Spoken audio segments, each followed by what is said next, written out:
মোৰ নাম শ্ৰী প্ৰদীপ চেতিয়া।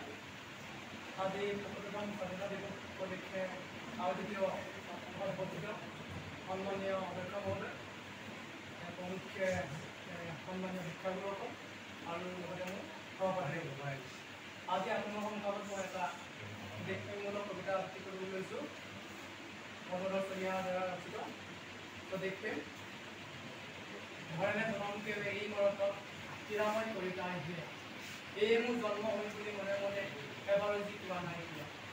আনৰ দেশৰ পৰা উলটি আহোঁতে ফুলচাকি ঘৰ নোহোৱা হৈ জ্বলা নাই হিয়া যাৰ স্বদেশ প্ৰেমেৰে।